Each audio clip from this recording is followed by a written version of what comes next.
Okay.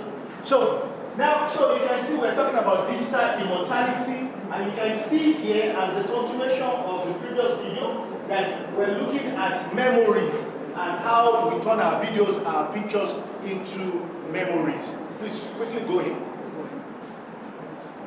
So also look at the fact that when we're looking at our thoughts, you can see closing thoughts, highlighting the importance of responsible deployment and use of digital immortality.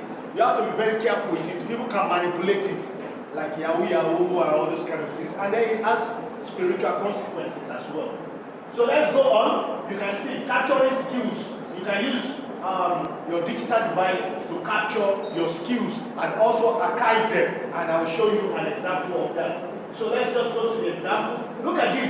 I don't know if you remember we were doing this practical. This was the only practical we did. You were not in class. We also did this one last week. We were also not in class. But for those of you who were in class, we issued certificates to some of them. You were not in class. Also, you can see that that digital immortality has a memory of what? She's not in class. That's what we're saying.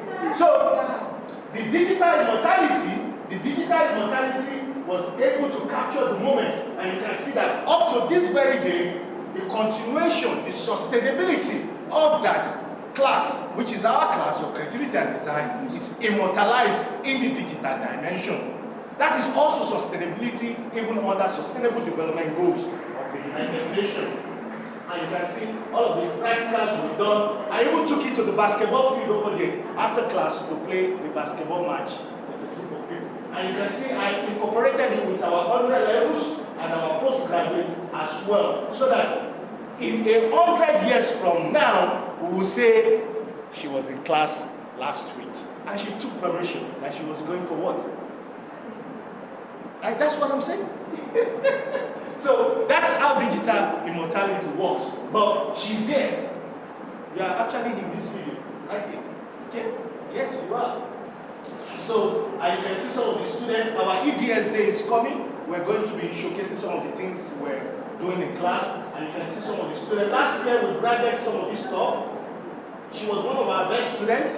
She had a tent to herself and she was able to sell her product. That's why I told some of you, if you want to get a tent, you need to get the form from me and pay for it. Some people have paid already so that you can sell your product on that day. And you can see some of the past students, and I'll just quickly look at some of the past students that we've had, and you can see that that digital immortality is a continuation. You need to do this even for your business. If you have a business, if you have a product, you must be able to do digital immortality of your work. If the class of creativity and design doesn't talk about digital immortality, that means we don't know what we're doing. And part of our digital immortality is being confident of who we are, of our image, of working with others, and of creating. And that is why we're going to create with mirrors today. And we'll break ourselves into small groups, and we'll start our practical. So I will go back to my, okay, so we'll be here, and you can see that today now we're going to be working with mirrors. We have the framing of the mirrors. We're going to be decorating the back of the mirrors. Let me just show you an example of what some of our postgraduate students did. And I think I'll be going into my,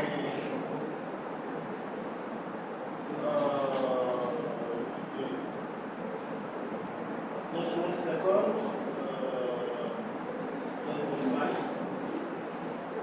So we'll look for mirror length. And in our mirror length, you can take a look at this. So look at what some of our students did. And you can see that's the mirror somebody designed. Somebody also designed this. They did this one also. You can see this one. This was a broken mirror and they fixed it. So in our practical today, you can see this is one of our students that they did this one. So they've been able to create the mirrors using different artistic stuff so that the mirrors differ from what others have out there. So we're going to break into group, and you can see the students working on the mirrors. And you see them working on the, you can see what she did with her mirror. She was able to design the mirror and everything. The framing, and then you look at the bigger ones that she did. You can see some of the students working in the class. These are postgraduate students. Some of them are doing really, really good now. And you can see that's me. She also got the certificate. All the postgraduate students actually bought their certificate, exception for about 2 that were best students, and I gave them for free, like I'm doing today. So today, we're focusing on creativity and design, mirror learn. We're going to do the design and the framing, and we're going to break it into groups. But before I do that, we have one of our best students in class. Please come over here. Hello. Please come over here. Who is Esther? Oh yeah. The lady that paid for the certificate, is she in class? She's not in class?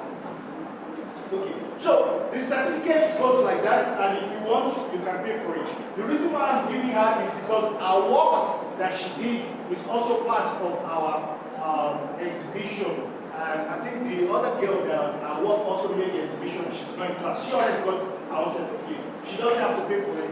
For our good work, she's having it for free, the motivation. Thank you. And please, can you get the pen to my right to this side? Yeah.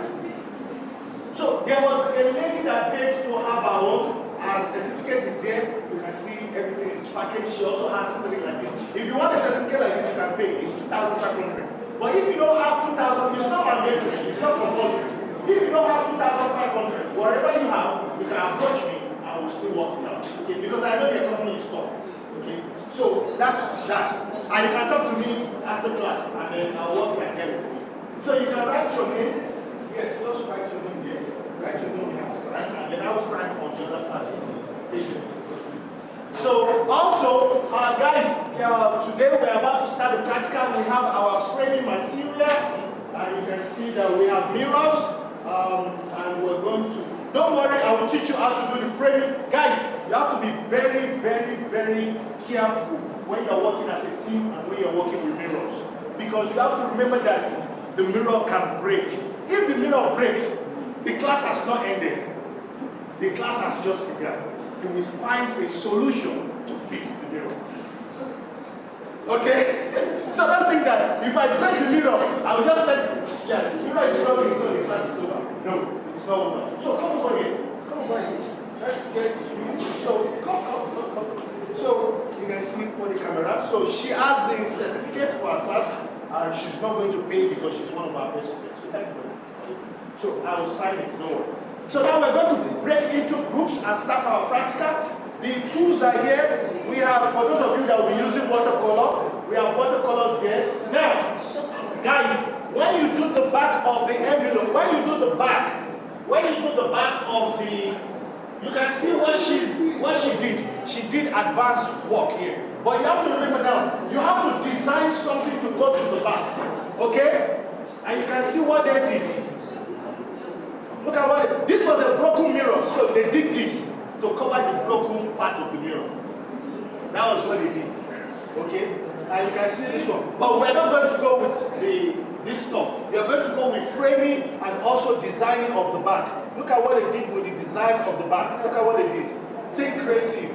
Can you see something like this? So you guys are going to design on the envelope. You are going to size this up. This one is very intensive. So that's why you have to work in group. You are going to put it at the back of the mirror. You are going to frame the mirror, and you are going to make sure that the mirror looks good. Because on the EDS day, we are going to display all of your work, and your names are going to be there. So please, we have 1, 2, 3, 4, 5, 6, 7, 8, 9, 10. We have 10 mirrors, so we're going to break into 10 groups. Is it possible to break into 10 groups? Yes. Absolutely possible to break into 10 groups. So what we're going to do is, I think your group is already ready. And I'm just going to, let me stop it. Let me get this one. See if I can catch it. So now the tools are here, and we'll start distributing the tools for the students.